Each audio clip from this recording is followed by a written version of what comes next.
María Reina, ruega por nosotros. Santa Narcisa de Jesús, ruega por nosotros.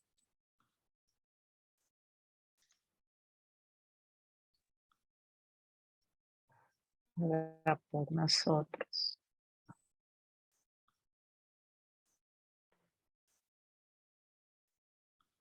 Muy bien.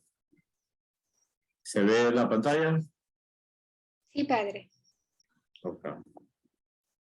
Bien, vieron el miércoles los dos primeros sacramentos, bautismo y confirmación, y ahora vamos a ver el sacramento de la Eucaristía. El catecismo pues es bastante amplio, están desde los números 271 a 294. Hoy vemos del 271 al 281.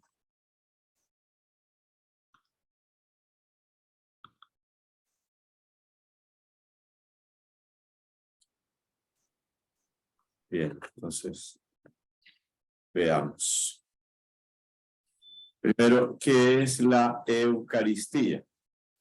Entonces es importante la primera aproximación hacia qué es la Eucaristía. De pronto en el común de la gente, a lo mejor piensan en el momento de la comunión, que forma parte, pero que no lo es todo, ¿no? Entonces, ¿qué es la Eucaristía? Es el sacrificio mismo del cuerpo y la sangre del Señor. La misa, lo que nosotros llamamos misa, eso es la Eucaristía. Ese es el sacramento de nuestra fe. Y Él instituyó, entonces no es algo decidido por la Iglesia, no es que algún santo o algún papa, lo instituyó para perpetuar en los siglos hasta su segunda venida el sacrificio de la cruz, confiando hacia la Iglesia el memorial de su muerte y resurrección. Entonces, aquí están aplicando a la Eucaristía lo que nosotros vimos al comienzo, aplicado en sentido general a la liturgia, ¿no? En la liturgia se actualiza el misterio de Cristo. Memorial, es decir, memoria, recuerdo de algo pasado, pero que se hace presente, ¿no? Entonces Jesús instituye la Eucaristía, ya vamos a ver, bueno, pues ya lo sabemos todos, en la última cena, con esta finalidad de que su sacrificio salvador llegue a las personas de todos los siglos. Y lo confía a la Iglesia. Entonces la Iglesia es la depositaria de este don que lo tiene que cuidar. Por tanto, la misa no es mía, ni tuya, ni del padrecito de la otra parroquia, sino es de la Iglesia. Y por eso, pues la fidelidad también a las normas litúrgicas de la Iglesia. ¿Qué es la Eucaristía? Es signo de unidad, vínculo de caridad y banquete pascual, en el que se recibe a Cristo, el alma se llena de gracia y se nos da una prenda de la vida eterna. Signo de unidad. La obra de Cristo es una obra de unidad, de unión, de reconciliación y de unión con Dios, de reconciliación y unión con los hermanos, ¿no? Por eso el signo máximo de unidad. Con los hermanos que no están en comunión, por eso no podemos celebrar la Eucaristía con ellos. Con los ortodoxos, los anglicanos, etc. Cuando se dan celebraciones ecuménicas, si hay de distintas confesiones cristianas, se hace celebraciones de oración. Y con los más cercanos, con los ortodoxos, ellos asisten, por ejemplo, no concelebran, ¿no? Bien, entonces, vínculo de caridad es lo que nos une en el amor, y banquete pascual también. Entonces, sacrificio y banquete. ¿no? Del sacrificio realizado nos alimentamos, ¿no? Tomen y coman, esto es mi cuerpo entregado. Tomen y beban, esta es mi sangre derramada. Como consecuencia de eso, el alma se llena de gracias, se llena de la vida de Dios y se nos da una prenda de la vida eterna, porque al que estamos recibiendo es al Cristo glorioso, Cristo resucitado, Cristo que está en la eternidad y que hace presente para nosotros ese sacrificio salvador. Bien, entonces, el punto primero, la Eucaristía es el mismo sacrificio del cuerpo y sangre de Cristo, o sea, el mismo sacrificio de la cruz. Por eso, el valor infinito. ¿Cuándo instituyó Jesucristo la Eucaristía? Pues bueno, lo sabemos todos, y lo vamos a celebrar esta Semana Santa, el Jueves Santo, la noche en que fue entregado, mientras celebraba con sus apóstoles la última cena. Entonces, la noche del Jueves Santo, sí, es la institución de la Eucaristía, pero no es un día el centro no es la Eucaristía. Cuando celebramos Corpus Christi, ahí sí. Aquí es, bueno, pues el Señor que se va a entregar por nosotros y en esa ocasión instituyó este sacramento, el mandamiento del amor y al mismo tiempo, simultáneamente, instituye el sacerdocio ministerial. Es la última cena del Señor.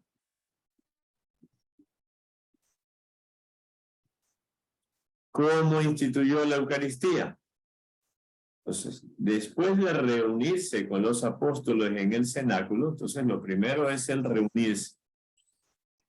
Aquí el catecismo no pone un detalle que lo ponía Juan Pablo II en una de sus encíclicas, Ecclesia de Eucaristía, si no me falla la memoria, y que el Papa Francisco también lo retoma, me parece también en la Desiderium Desideravi, ¿no? La última carta que escribió sobre la formación litúrgica, donde toma en cuenta al Papa Juan Pablo II que Jesús se preocupa de que esa celebración esté bien organizada, ¿no? O sea, él les manda a 2 de los discípulos, vayan a la casa de fulano, díganle, el maestro va a celebrar la Pascua, y preparen todo, ¿no? Entonces son el detalle de la importancia de que la celebración se haga con dignidad. Bien, después de reunirse con los apóstoles en este lugar que se le llama cenáculo, Jesús tomó en sus manos el pan, lo partió y se lo dio diciendo, tomad y comed todos de él, porque esto es mi cuerpo que será entregado por vosotros. Después tomó en sus manos el cáliz con el vino y les dijo, tomad y bebed todos de él, porque este es el cáliz de mi sangre, sangre de la alianza nueva y eterna, que será derramada por vosotros y por todos los hombres para el perdón de los pecados. Haced esto en conmemoración mía. Bueno, estas son las palabras que textualmente decimos ahora en nuestra celebración de la Eucaristía. La siguiente imagen ya van a ver, les voy a explicar algo, ¿no? Entonces, ¿qué estaba celebrando Jesús? La cena de Pascua, ¿no? La cena que conmemoraban ellos, la salida de Egipto, la liberación de Egipto. Por eso la noche del Jueves Santo, la primera lectura es del Éxodo, que cuenta cómo se reúnen, que tienen que sacrificar el cordero de 1 año y que no le tienen que quebrar ningún hueso y que, bueno, ¿no? Entonces, en esa comida, donde el centro era el cordero pascual, al comienzo había una oración, se llama en hebreo una veraká, una bendición a Dios. Entonces el padre de familia, que presidía esa celebración familiar, partía un pan, hagan de cuenta, pues como la forma de una pizza, de más o menos así grande, ¿no? Y lo partía y lo repartía entre todos los miembros de que estaban en la mesa, haciendo una oración, ¿no? Luego comían el cordero y finalmente, y lo mismo, hacía una oración de bendición y luego la repartían esa copa entre todos. Entonces, ese rito que lo hacían todas las familias judías y que Jesús lo había hecho también con María y José y con los apóstoles los 3 años anteriores, ese último año, esa última cena, cambian las palabras, ¿no?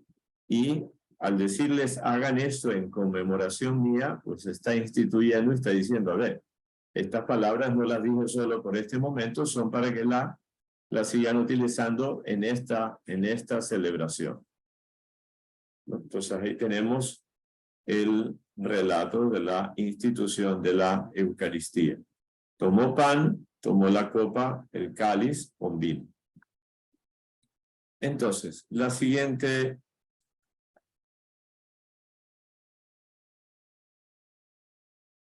Aquí les he puesto, está con letra más chiquita para que pueda entrar, no sé si lo alcanzan a ver bien. Están los 4 textos que tenemos en la Sagrada Escritura de la institución de la Eucaristía. Entonces, en primer lugar, está 1 Corintios 23-26.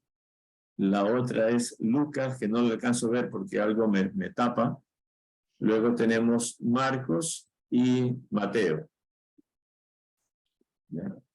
Como yo está compartiendo pantalla, no me deja ver. Es Lucas 22, del 14 al 20, dice, padre. Ya. O sea, ustedes sí, todos sí lo ven las citas bíblicas, ¿verdad?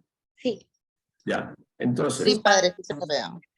Ya. Están organizados de esa manera porque Pablo tiene un parentesco litúrgico con Lucas y Marcos y Mateo también, ¿no? Ya, bueno, ahí vemos. Entonces, el único que pone la noche que fue entregado es Pablo, porque los 3 evangelios han ido contando todo lo que va pasando en el evangelio, ¿no? Entonces Pablo está tratando ciertos temas y de pronto, pues, en el capítulo 12 va a tratar de la Eucaristía. Tomó pan y después de dar gracias lo partió y dijo. Lucas dice, tomó pan, daba las gracias, lo partió y se lo dio diciendo, ¿no?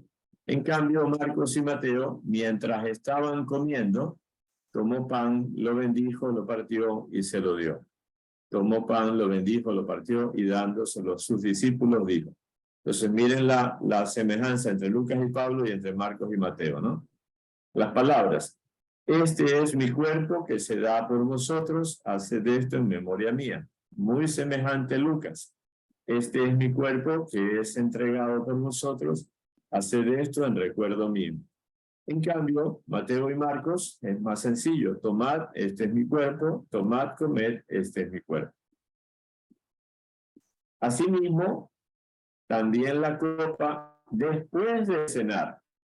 Eso es lo que estamos diciendo, el cordero iba al medio y al final la última copa. Diciendo, de igual modo, después de cenar, dice Lucas, la copa. Mateo y Marcos lo detallan más, de una manera más sencilla, ¿no? Tomó luego una copa y dadas las gracias se la dio y bebieron todos de ella y les dijo. Tomó luego la copa y después de dar las gracias se lo pasó diciendo. Entonces, Corintios y Pablo al comienzo hablan de dar gracias.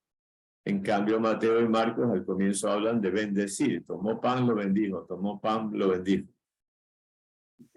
Luego, Lucas y Pablo no dicen nada. En cambio, Mateo y Marcos dice que dieron las gracias, ¿no? Dio las gracias. Bueno, las palabras de la consagración del cáliz. en Corintios, esta copa es la nueva alianza en mi sangre, cuantas veces la bebiereis, hacedlo en recuerdo mío.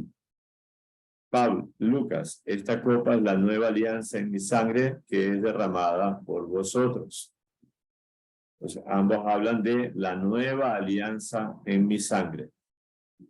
Mateo y Marcos, esta es mi sangre de la alianza que es derramada por vosotros.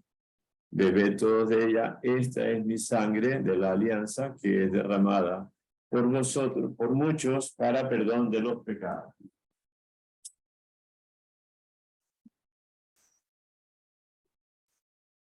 Entonces, Pablo y Lucas hablan de la copa de la nueva alianza, Mateo y Marcos, sangre de la alianza.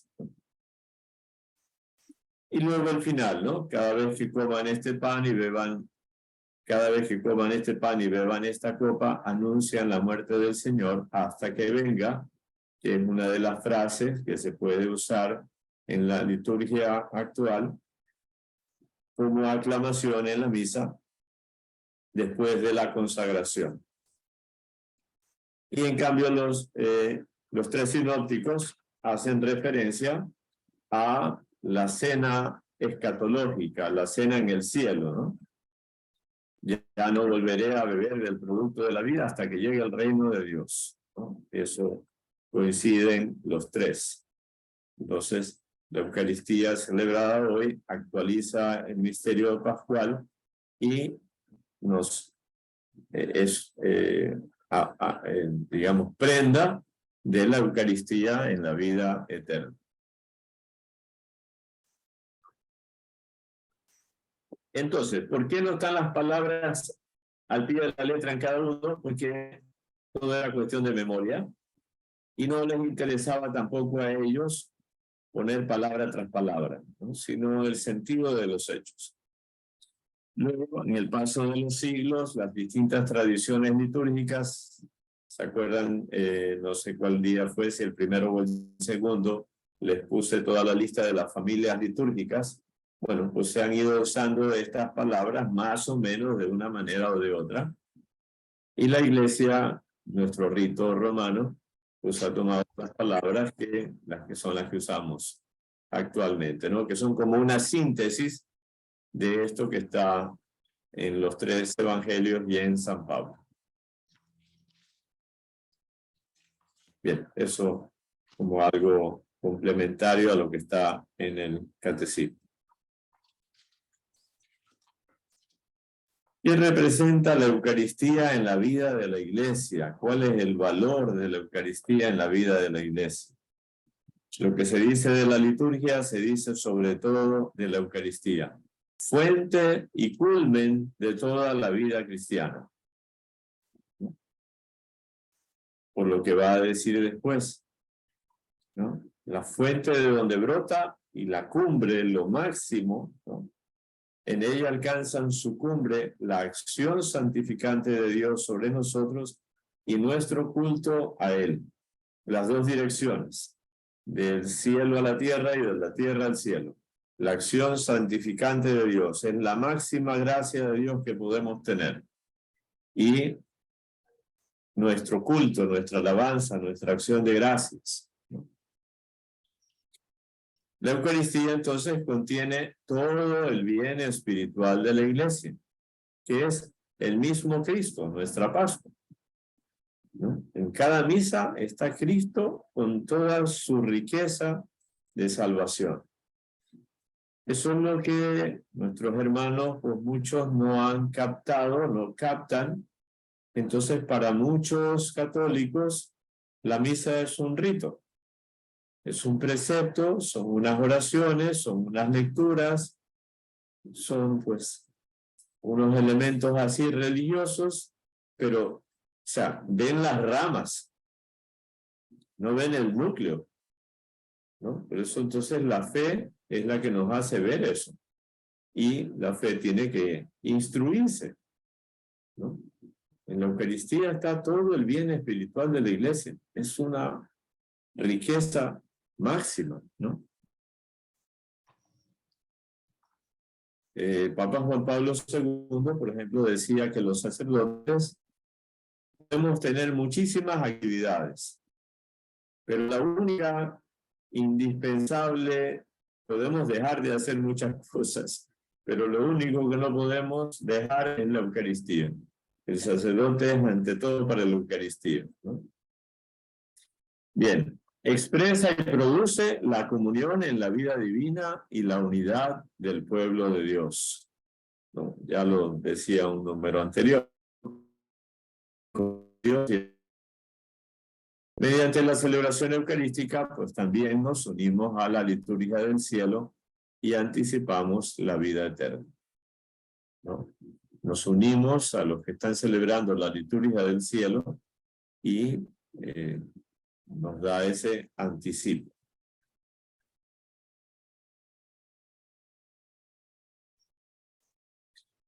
¿Qué nombres recibe este sacramento? La inagotable riqueza de este sacramento se expresa con diversos nombres que evocan sus aspectos particulares. Los más comunes son Eucaristía, significa etimológicamente acción de gracias, ¿no? Eucaristein en griego es dar gracias.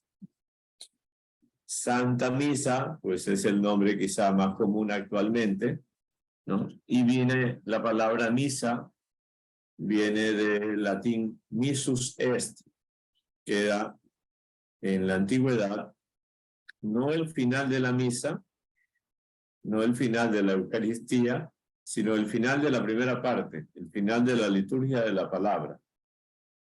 Porque en los primeros siglos, en la iglesia, en el templo, estaban los cristianos bautizados, estaban en un sitio los catecúmenos, es decir, los que querían ser cristianos, pero aún no eran, estaban preparándose, y estaban en otro sitio los penitentes.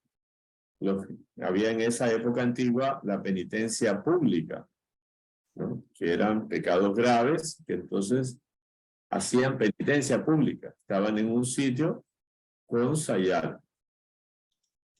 Entonces, al terminar la liturgia de la palabra, las lecturas bíblicas y la predicación, el diácono decía, ite, misa es, tienen que salir.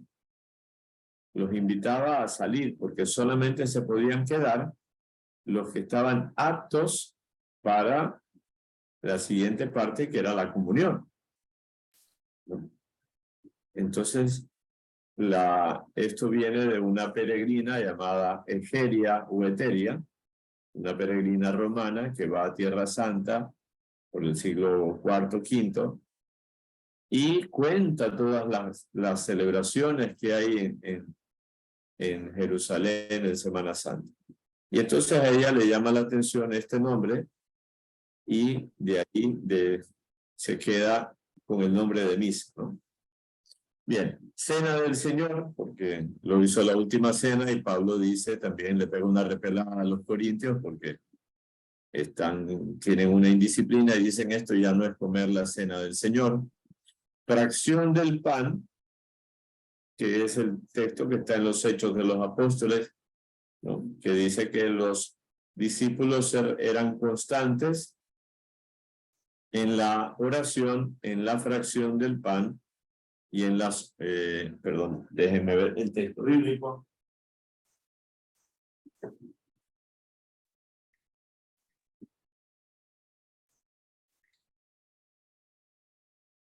Hechos de los Apóstoles,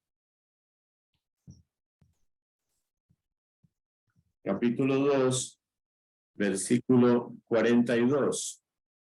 Dice, se mantenían constantes en la enseñanza de los apóstoles, en la comunión, en la fracción del pan y en las oraciones. Son las 4 características. Eran constantes en la enseñanza de los apóstoles. La comunión, la vida de comunidad, la vida de compartir. La fracción del pan, que es la Eucaristía. Y otras oraciones que también hacían, ¿no? Entonces, la fracción del pan es el nombre más antiguo. Los discípulos de Emaús lo reconocieron en la fracción del pan, al partir el pan. Bien, celebración eucarística, pues viene Eucaristía, celebración eucarística, ¿no? Memorial de la pasión, muerte y resurrección del Señor, pues ya hemos visto también el concepto de Eucaristía es memorial, ¿no? Santo sacrificio, porque la Eucaristía es el mismo y único sacrificio. Santa y divina liturgia, este nombre lo usan más nuestros hermanos de Oriente, ¿no? Entonces, la liturgia para nosotros es todo lo más, todos los sacramentos, la liturgia de las horas, etcétera. Pero como lo máximo es la Eucaristía, la misa, pues en Oriente se le llama la liturgia. Santos misterios, los santos misterios del cuerpo y la sangre del Señor, está resumido. Por eso una de las frases al comienzo de misa es: para celebrar dignamente los santos misterios, reconozcamos nuestros pecados. Y Santísimo Sacramento del altar y Sagrada Comunión. Hacemos el Santísimo, después el Santísimo, significa el Santísimo Sacramento del altar. Y ya el momento de acercarnos, pues es la Sagrada Comunión.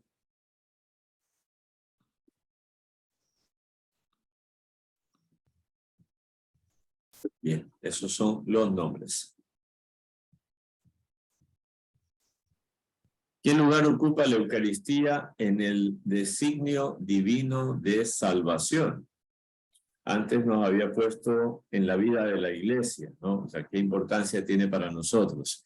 Pero en el plan de Dios para la salvación del mundo, ¿qué lugar tiene, no? ¿Cómo se dio? Entonces, primero, en la antigua alianza, la Eucaristía fue anunciada, ¿no?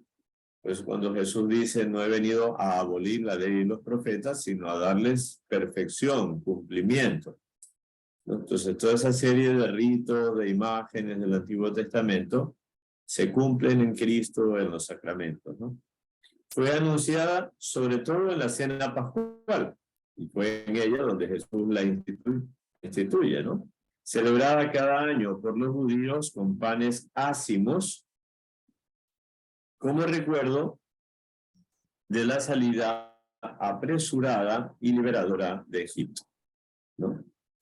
También en el Antiguo Testamento, otro signo, otra imagen es el maná, ¿no? Que es el pan del cielo, el alimento con el cual el pueblo se alimentó en el camino hacia Egipto, ¿no?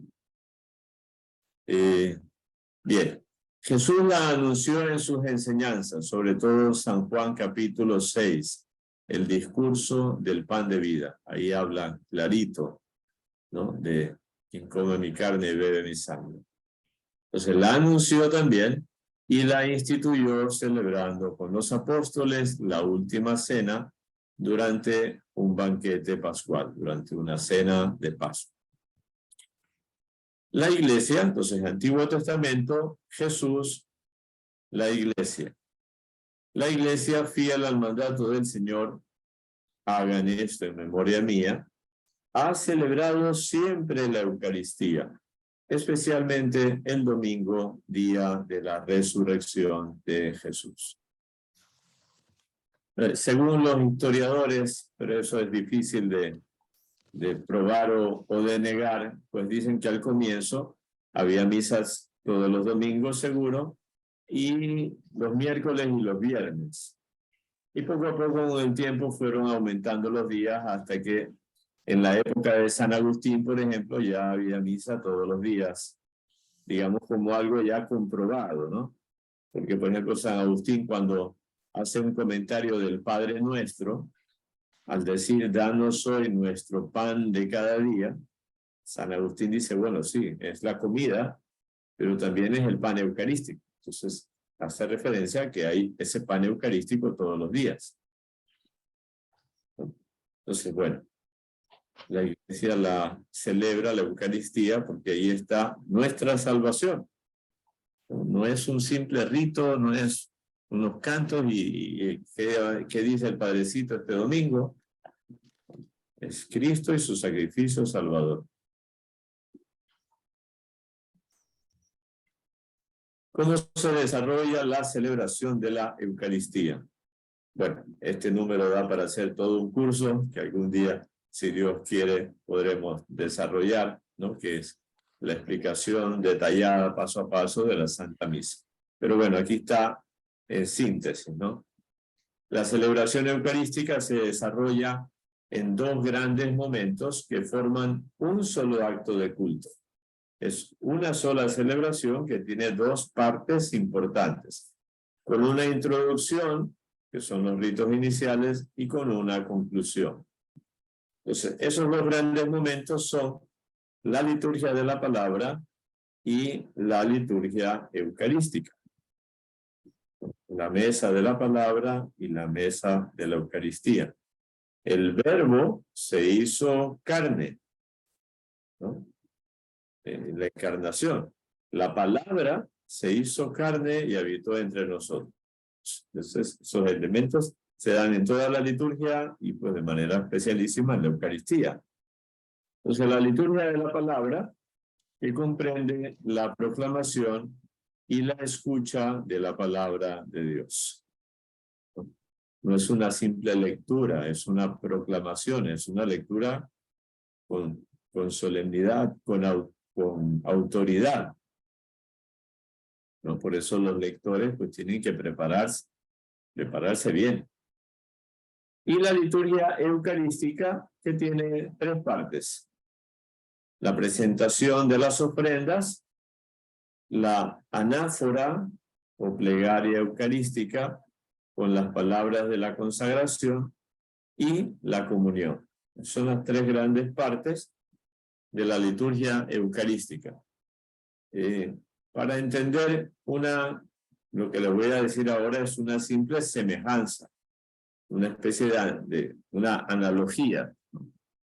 La comida, la de la mesa de nuestra casa, primero se prepara, se toman los elementos, el arroz, el aceite, la sal, la carnecita, las legumbres, etc., ¿no?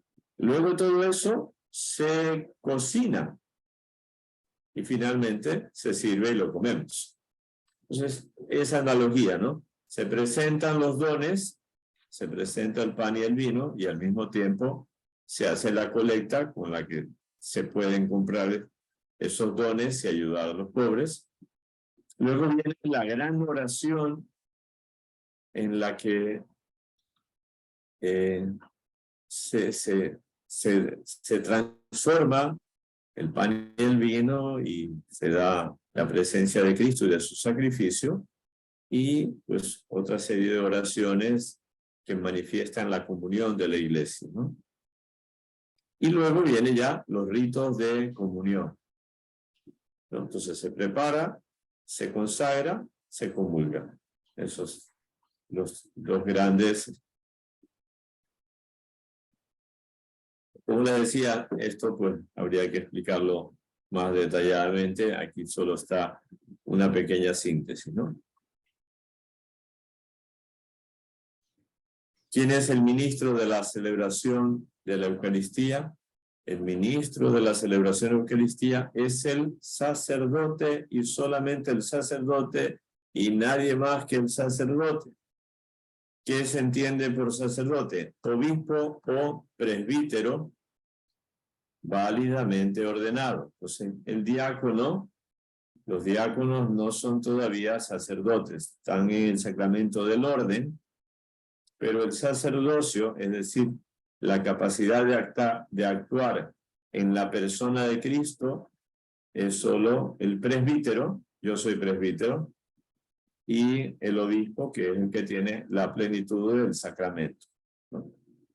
Entonces, el sacerdote válidamente ordenado, ¿no? Entonces ahí hay que tener cuidado con los piratas, los que se hacen pasar por sacerdotes, o son de alguna otra religión y se hacen pasar por católicos, que actúan en la persona de Cristo, eso le viene de la ordenación, y en nombre de la iglesia. Entonces, la iglesia también es la que nos da a nosotros la facultad. O sea, yo puedo ser sacerdote, pero el obispo me puede quitar la facultad de celebrar. Y entonces no puedo, ¿no? Cuando hay alguna sanción eclesiástica, uno es sacerdote para siempre. Pero si un sacerdote comete pues, alguna falta grave, algún delito canónico, el obispo le suspende el ejercicio de sus funciones. En años anteriores, bueno, 50 años para atrás, por ejemplo, cuando ordenaban a un sacerdote, no podía confesar enseguida, sino que poco a poco le daban facultad para confesar, ¿no? Primero le daban la facultad para confesar a los niños, después de un tiempo ya para confesar a los jóvenes, a los adultos, ¿no? Bueno, entonces es la iglesia la que es depositaria de los sacramentos. Yo soy ministro de Cristo y ministro de la iglesia. Actúo en nombre de Cristo, pero no es como una secta, sino que también actúo con la autoridad que me da la iglesia, ¿no?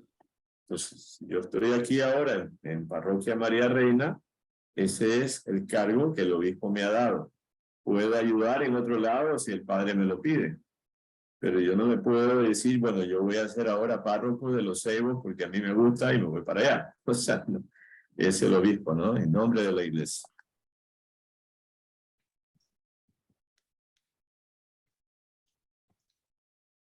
¿Cuáles son los elementos esenciales y necesarios para celebrar la Eucaristía? Los elementos esenciales y necesarios para celebrar la Eucaristía son, o sea, debe haber eso. Cualquier otra cosa puede faltar, ¿no? Puede ser que vaya a celebrar la misa a algún sitio y se me quedó la casulla, se me quedaron los ornamentos. No, entonces puedo, ¿no? El pan de trigo y el vino de vid. Elementos esenciales y necesarios. Pan de trigo, no de yuca, no de maíz, no de lo que sea. Pan de trigo. Y fíjense que no dice que sea ácimo o no. El pan ácimo es el pan sin levadura, ¿no? Jesús, ya vimos que en la última cena celebró con panes ácimos. Esa era la costumbre judía, porque salieron corriendo. Entonces el pan pues lo hicieron así al vuelo y no les dieron tiempo de hacerlo fermentar con la levadura. Entonces la última cena se celebró con pan ácimo. Poco tiempo después, los cristianos empezaron a usar pan normal, pan con levadura, para diferenciarse de los judíos. O sea, nosotros no somos judíos y por tanto no vamos a celebrar con pan ácimo, sino con pan normal. Y unos siglos después, la iglesia dijo, no, volvamos a hacer lo que Cristo hizo y volvamos a usar pan ácimo.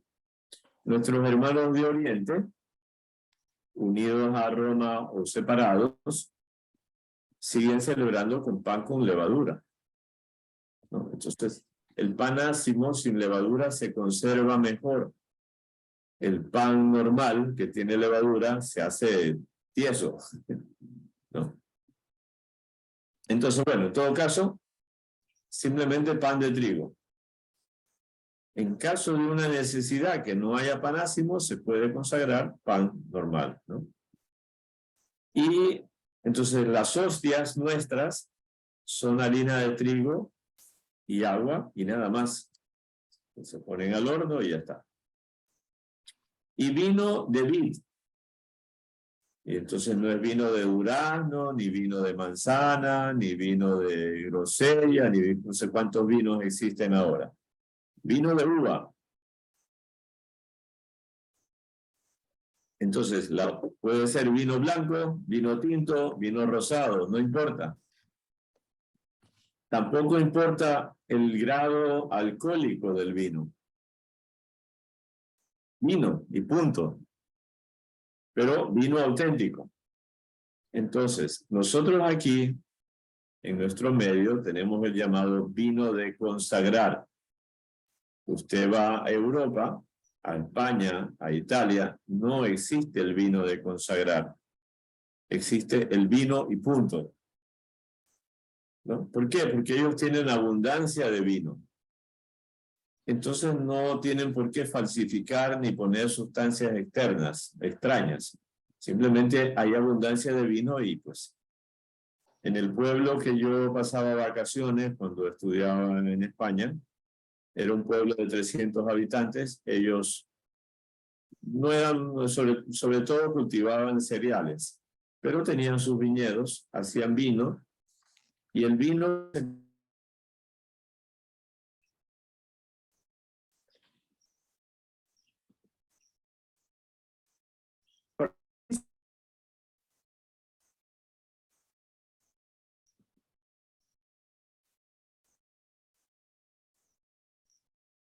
vino blanco también, no hay ningún problema, con tal de que sea vino auténtico. Entonces el vino de consagrar es simplemente una certificación de que es vino auténtico sin mezcla de otras sustancias extrañas.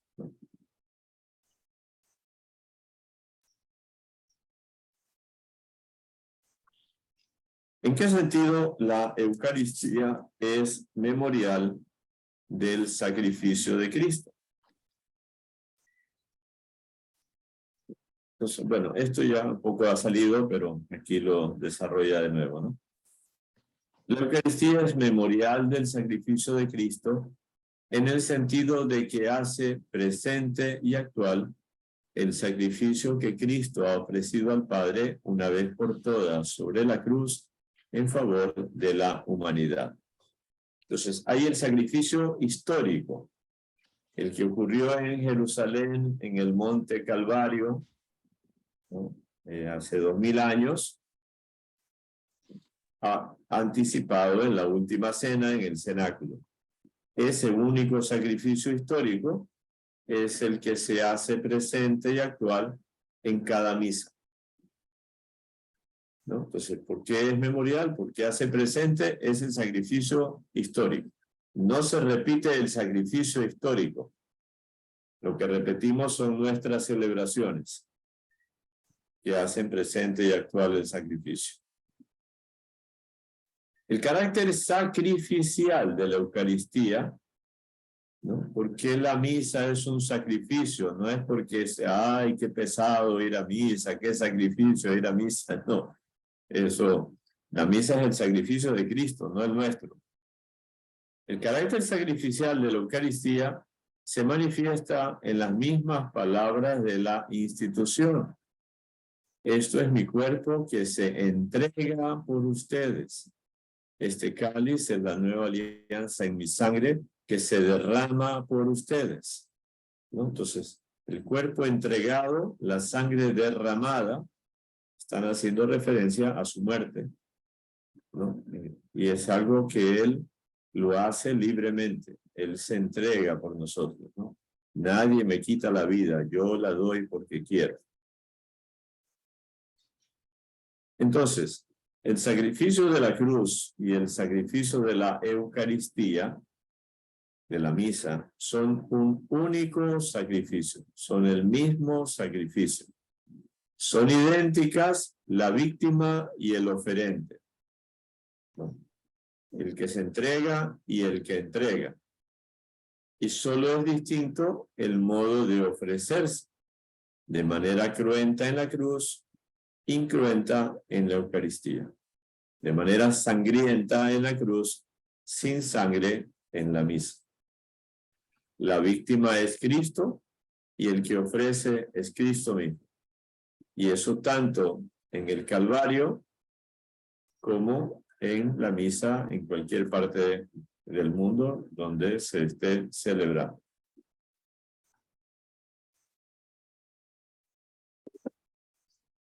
Entonces, en la catequesis sí es importante tratar de hacer comprender este sentido del sacrificio de la misa con el sacrificio de Jesús que no es que la misa es un sacrificio de la misa, ¿no? Esa es una versión totalmente errada.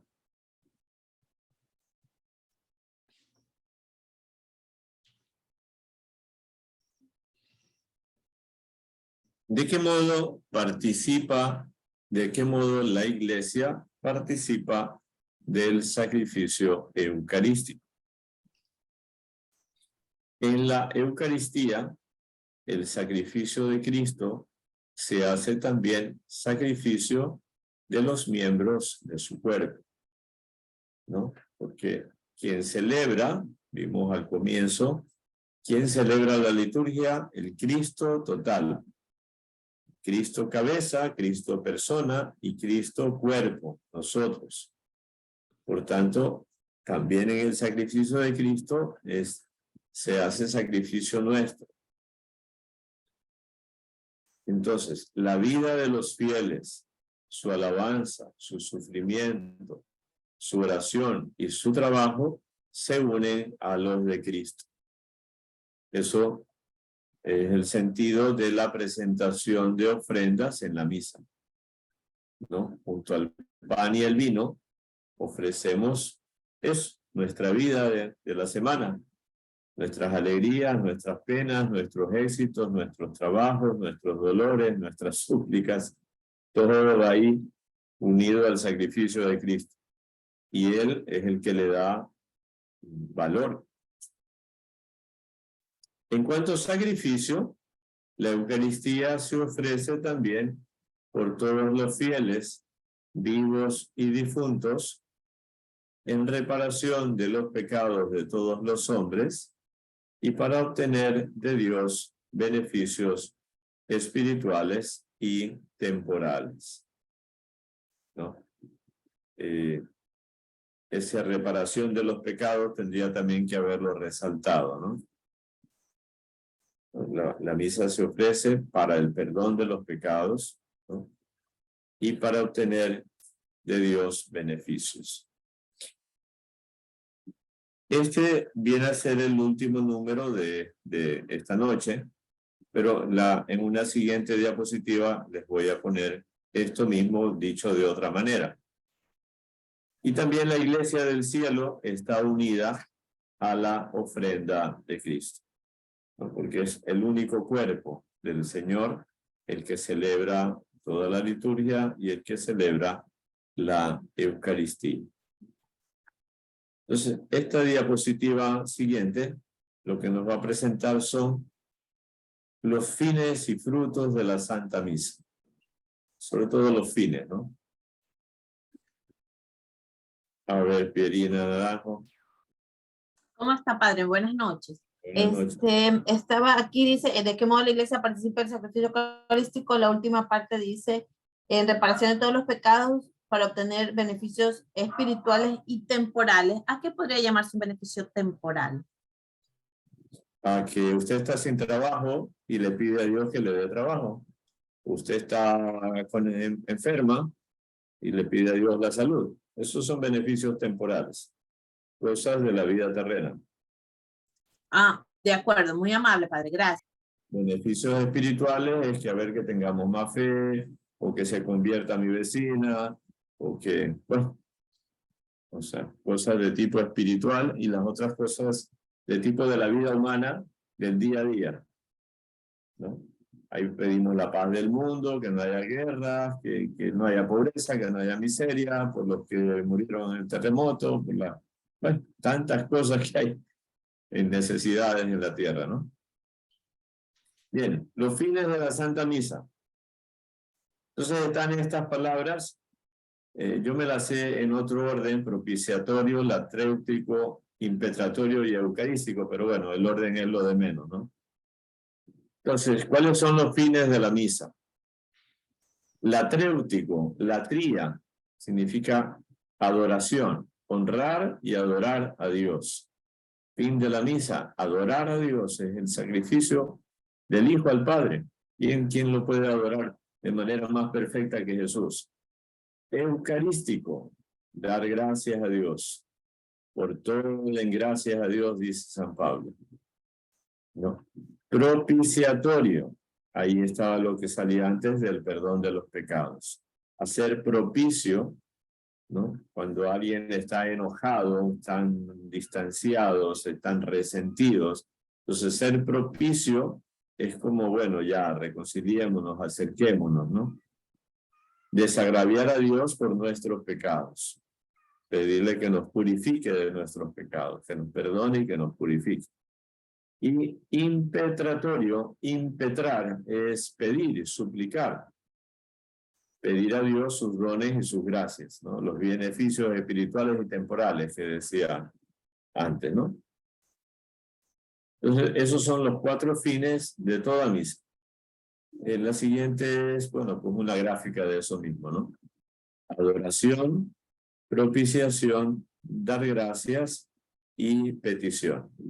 Son otras palabras ya castellanas para esos 4 fines de toda misa.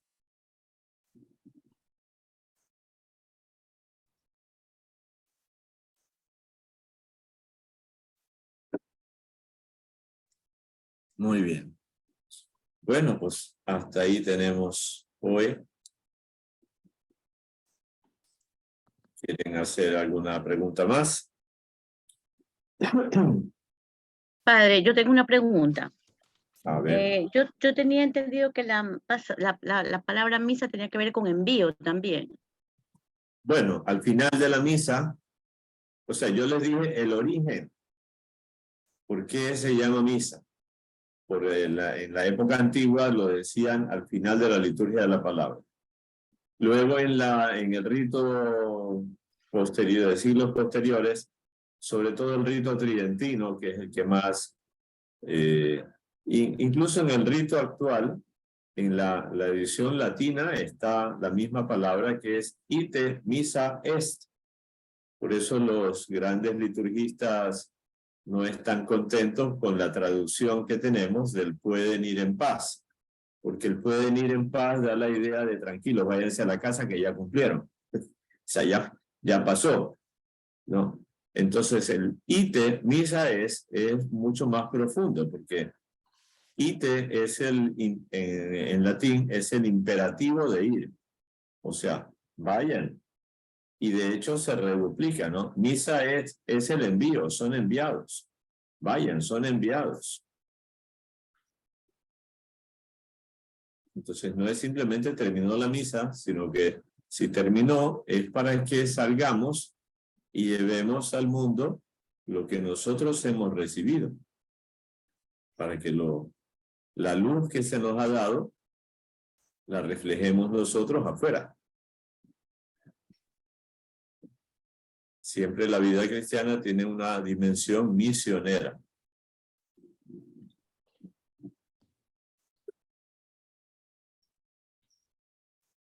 Bien. ¿Alguna otra pregunta? Padre, buenas noches.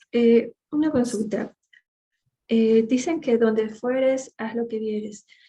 ¿Cuándo nos podría usted dar algunas indicaciones de lo que se hace durante la misa? Porque, por ejemplo, hay cosas que yo voy los sábados y veo que mucha gente pasa bastante tiempo arrodillada al momento de la Eucaristía. De pronto, cuando se tiene que hacer la señal de la cruz, hacen otra cosa muy completa. Entonces, ese tipo de cosas para que uno pueda hacerlo si ya la gente vaya viendo qué está bien y qué no. Porque personalmente a veces me confundo y veo que todo el mundo hace diferentes formas. Entonces, ¿quién nos podría ayudar en eso? Sí, yo tengo esa espinita clavada.